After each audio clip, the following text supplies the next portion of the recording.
Assalamualaikum warahmatullahi wabarakatuh. Alhamdulillah kembali lagi berjumpa dalam video pembelajaran kimia kelas 11 SMA Islam plus Askia. Kali ini kita akan membahas materi kelanjutan dari materi sebelumnya, masih terkait dengan larutan dan pH. Hari ini kita akan membahas penyangga. Penyangga masih ada kaitannya dengan materi kita sebelumnya tentang hidrolisis garam.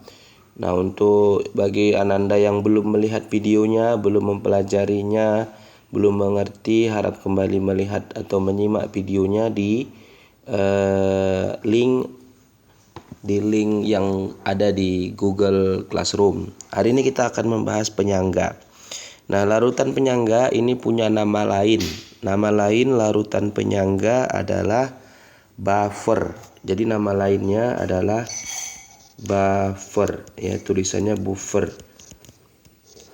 Nah, ini kalau kita streaming YouTube biasanya tuh agak lambat, kita sebutnya buffering. Buffering itu artinya dia bertahan gitu ya, bertahan, tidak mutar gitu ya, menahan. Nah, jadi larutan penyangga adalah larutan yang bisa mempertahankan pH. Jadi kenapa dia disebut penyangga? Karena dia mampu atau dapat mempertahankan pH. Jadi buffer atau penyangga ini adalah larutan yang dapat mempertahankan pH. Mempertahankan pH. Maksudnya mempertahankan pH gimana? Maksudnya pH-nya tidak akan berubah. Bertahan dia pH-nya, ya. Nah, kenapa pH bisa berubah? Sebenarnya penyebabnya karena ditambahin kondisi asam atau kondisi basa. Jadi kalau suatu larutan ditambahin asam, maka dia pH-nya berubah menjadi asam. Kalau larutan ditambahin basa, maka dia akan menjadi basa pula pH-nya. Ya, kalau ditambahin air semakin encer, dia juga akan berubah pH-nya. Tapi yang namanya buffer, penambahan asam, penambahan basa, penambahan air dalam pengenceran tidak akan merubah pH-nya. pH-nya bertahan. Makanya di sini kita sebutkan buffer atau penyangga adalah larutan yang dapat mempertahankan pH dari penambahan sedikit asam atau sedikit basa atau air. Nah, jadi jumlahnya sedikit, ya. Apa contohnya larutan buffer? Ya, misalnya di sini contoh larutan buffer dalam kehidupan kita sehari-hari. Misalnya darah, ya. Di dalam darah itu terdapat yang namanya buffer, ya, atau penyangga yang terdiri dari yaitu larutan H2CO3 atau asam karbonat dan ion, ya, hidrogen karbonat HCO3-, ya. Di dalam darah ini ada buffer H2CO3 dan HCO3- sehingga pH darah itu relatif tetap. Ya, pH darah itu berkisar di antara atau berkisar di sekitar 7 atau netral. Ya. Kenapa pH-nya tetap dalam darah? Karena ada buffernya atau ada yang menyangga pH-nya. Ya, itu contoh buffer dalam darah. Jadi larutan penyangga atau buffer ini adalah yang bisa mempertahankan pH. Nah, larutan buffer nanti dibagi menjadi dua, ya. Larutan penyangga itu digolongkan menjadi dua. Larutan penyangga satu kita sebut dengan larutan penyangga asam. Jadi buffer atau penyangga yang pertama sekali disebut sebagai buffer, ini Bapak singkat ya, buffer asam. Buffer asam. Sementara yang kedua ini kita sebut sebagai buffer basa.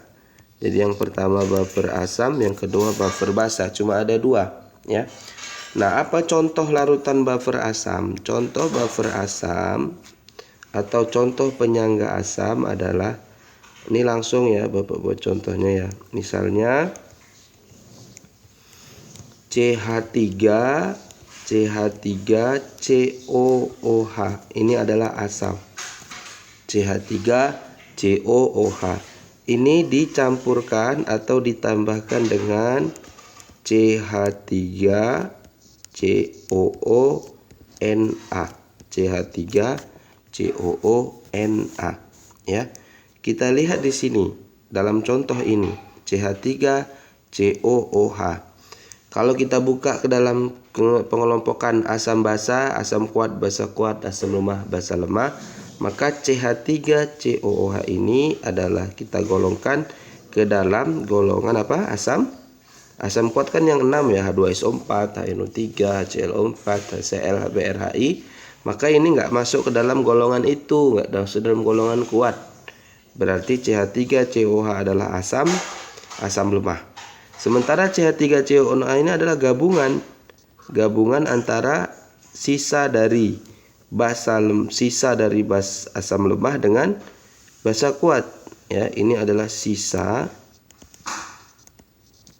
asam lemah dengan sisa basa kuat alias garamnya, kan gitu ya. Ini adalah garamnya. Kenapa ada nyanya di sini?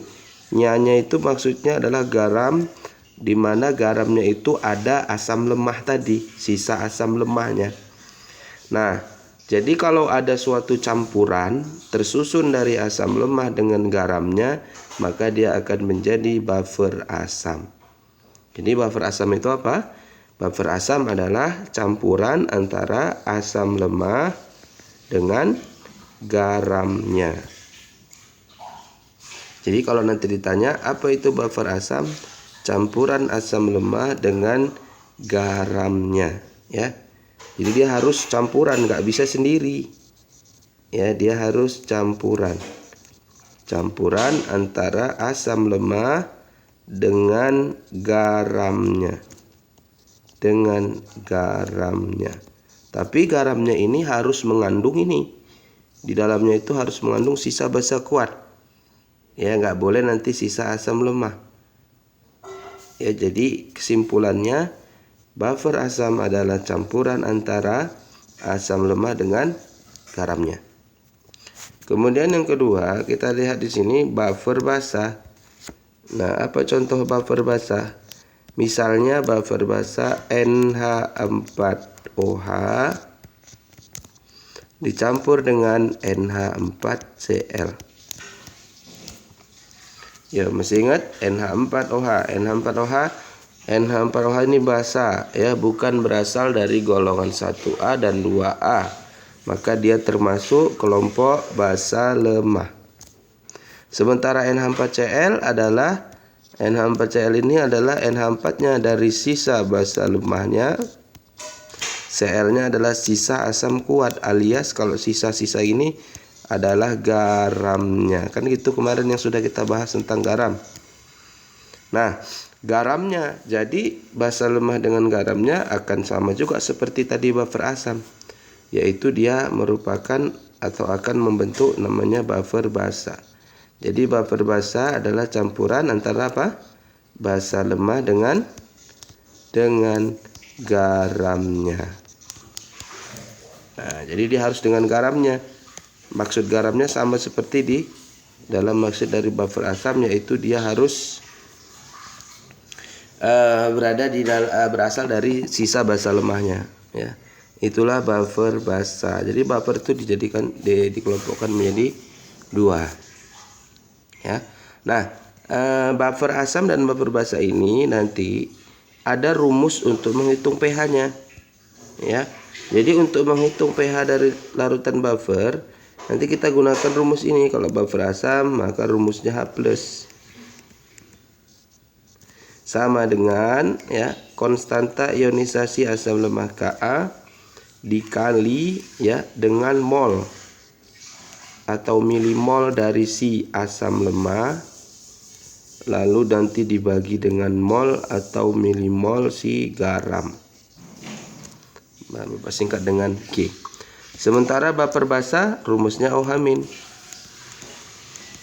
OH- sama dengan konstanta ionisasi basa lemah Kb dikali dengan mol atau milimol yang lemahnya basa lemah dibagi dengan mol atau milimol garam. Ya. Jadi rumusnya bergantung jenis pH-nya, bergantung jenis buffernya, apakah buffer asam atau buffer basa. Nah, seperti itu ya. Itu rumusnya.